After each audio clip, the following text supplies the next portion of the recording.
Inter board కీలక నిర్ణయం తీసుకుంది. హాల్ టికెట్స్ లేకున్నా పరీక్షలకు అనుమతిస్తామని ఇంటర్ బోర్డు ప్రకటించింది.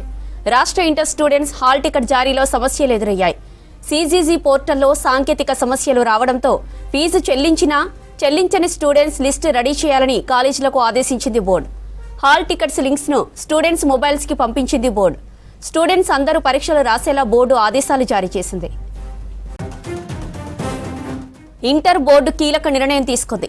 హాల్ టికెట్స్ లేకున్నా పరీక్షలకు అనుమతిస్తామని ఇంటర్ బోర్డు ప్రకటించింది. రాష్ట్ర ఇంటర్ స్టూడెంట్స్ హాల్ టికెట్ జారీలో సమస్యలు ఎదురయ్యాయి. సిజీజీ పోర్టల్లో సాంకేతిక సమస్యలు రావడంతో ఫీజు చెల్లించని స్టూడెంట్స్ లిస్టు రెడీ చేయాలని కాలేజీలకు ఆదేశించింది బోర్డు. హాల్ టికెట్స్ లింక్స్ ను స్టూడెంట్స్ మొబైల్స్ కి పంపించింది బోర్డు. ఇక విద్యార్థులందరూ పరీక్షలు రాసేలా బోర్డు ఆదేశాలు జారీ చేసింది. ఇక బోర్డు నిర్ణయంపై మరిన్ని అప్డేట్స్ రాజు లైవ్ లో అందిస్తారు. రాజు, హాల్ టికెట్స్ పై ఇంటర్ బోర్డు నిర్ణయం ఏంటి? థ్యాంక్ యూ జ్యోతి. ఇంటర్మీడియట్కి సంబంధించిన పరీక్షలు, ఇంటర్నల్ పరీక్షలు ఇవాళ నుంచి మొదలయ్యాయి. వచ్చే నెల ప్రాక్టికల్ పరీక్షలు ఉన్నాయి. ఇక మార్చి 5 నుంచి థియరీ పరీక్షలు మొదలు కాబోతున్నాయి. అయితే ఇంటర్ బోర్డు ఈసారి వినూత్నంగా విద్యార్థుల సెల్ ఫోన్లకే హాల్ టికెట్లు వచ్చేలాగా ఏర్పాట్లు చేసింది. సిజీజీ ద్వారా ఈ ఏర్పాట్లు చేస్తుంది. అయితే ఇంటర్నల్ పరీక్షలకు సంబంధించిన హాల్ టికెట్స్, అదేవిధంగా థియరీ పరీక్షలకు సంబంధించిన హాల్ టికెట్లు వేరువేరుగా ఇవ్వాల్సి ఉంది. అయితే ఇవాళ ఫస్ట్ ఇయర్ ఎన్విరాన్మెంట్ సైన్స్ దాని మీద ఇంటర్నల్ పరీక్షలు ఫస్ట్ ఇయర్ స్టూడెంట్స్కు మొదలయ్యాయి. అయితే నిన్న రాత్రి నుంచి మొబైల్ ఫోన్స్కు హాల్ టికెట్స్ జారీ చేస్తున్నారు. అయితే సిజీజీలో కొన్ని టెక్నికల్ సమస్యల వల్ల హాల్ టికెట్లు పూర్తి స్థాయిలో విద్యార్థులకు చేరలేదు. దీంతో చాలామంది విద్యార్థులు ఆందోళనకు గురయ్యారు. ఈ విషయం ఇంటర్ బోర్డు దృష్టికి చేరింది. దీనిపైన ఇంటర్ బోర్డు ఉన్నతాధికారులు స్పందించారు.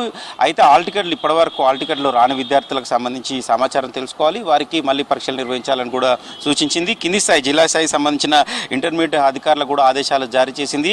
పూర్తిస్థాయి ఇప్పటివరకు హాల్ టికెట్ వచ్చిన వారి వివరాలు, అదేవిధంగా రాని వారి వివరాలు, ఒకవేళ రాకపోతే ఎందుకు రాలేదు, వాళ్ళు ఫీజు కట్టారా కట్టలేదా, కట్టని వారికి అదేవిధంగా టెక్నికల్ సమస్యలతోని హాల్ టికెట్ రాని వారి జాబితాను తీసుకోవాలని సూచించింది. అదేవిధంగా హాల్ టికెట్లు రాని వాళ్ళకు కూడా మళ్ళీ ఎగ్జామ్ కండక్ట్ చేయడానికి ఇంటర్ బోర్డు సిద్ధం ఉంది. వచ్చే నెల ప్రాక్టికల్ ఎగ్జామ్స్ జరగబోతున్నాయి. ప్రాక్టికల్ ఎగ్జామ్స్ ఒకసారి చూసుకున్నట్లయితే ఫిబ్రవరి 3వ తారీఖు నుంచి 22వ తారీఖు వరకు ఈ ప్రాక్టికల్ ఎగ్జామ్స్ ఉన్నాయి. వాటికి మరొకసారి హాల్ టికెట్స్, వేరే హాల్ టికెట్స్ కూడా ఇష్యూ చేయాల్సి ఉంటుంది.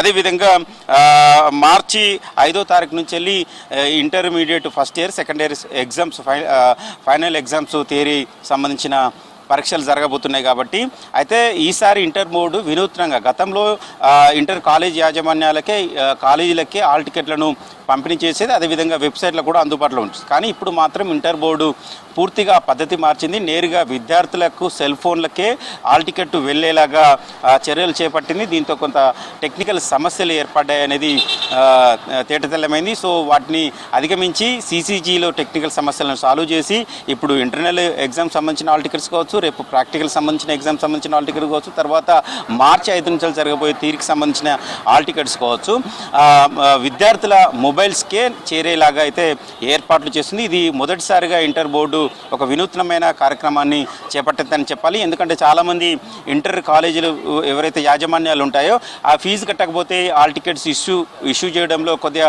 ఇబ్బందులు గురి చేసే అవకాశం ఉంది. కాబట్టి విద్యార్థులకు నేరుగా సెల్ ఫోన్లకు హాల్ టికెట్స్ ఇస్తే పిల్లలు దాన్ని ఆ లింక్ను క్లిక్ చేసి దాన్ని హాల్ టికెట్ను డౌన్లోడ్ చేసుకొని ప్రింట్ తీసుకొని నేరుగా సెంటర్కి వెళ్ళి ఎగ్జామ్ రాసేలాగా ఇంటర్ బోర్డు ఏర్పాట్లు అయితే చేస్తుంది. సో ఇప్పుడు ఇవాళ ఇంటర్నల్ సంబంధించిన ఎగ్జామ్స్ కాబట్టి అంత ఇబ్బంది కాకపోయినప్పుడు కూడా మళ్ళీ వాటిని నిర్వహించాలని ఇంటర్ బోర్డు సూచిస్తుంది. కానీ థియరీ ఎగ్జామ్స్ అయితే మార్చిలో 5వ తారీఖు నుంచి జరగబోతున్నాయి. కాబట్టి వాటికి అప్పటి వరకు మరింత జాగ్రత్తగా హాల్ టికెట్లు ప్రతి ఒక్క విద్యార్థికి చేరేలాగా అయితే చర్యలు చేపట్టింది. రాష్ట్ర వ్యాప్తంగా 9.5 లక్షల మంది ఇంటర్మీడియట్ విద్యార్థులు, అంటే ఫస్ట్ ఇయర్ సెకండ్ ఇయర్ కలిపి 9.5 లక్షల మంది ఇంటర్మీడియట్ విద్యార్థులు ఉన్నారు. వారందరికీ ఈసారి నేరుగా వాళ్ళ సెల్ ఫోన్ నెంబర్స్ అంటే రిజిస్టర్ అయి ఉండవు. ఆ విద్యార్థికి సంబంధించిన కాలేజీ సంబంధించిన సమాచారంతో పాటు విద్యార్థికి సంబంధించిన సెల్ ఫోన్ మొబైల్ నెంబర్స్ కూడా రిజిస్టర్ అయి ఉంది. కాబట్టి నేరుగా విద్యార్థికి హాల్ టికెట్ చేరేలాగా ఇంటర్ బోర్డు అయితే చర్యలు చేపట్టింది. జ్యోతి.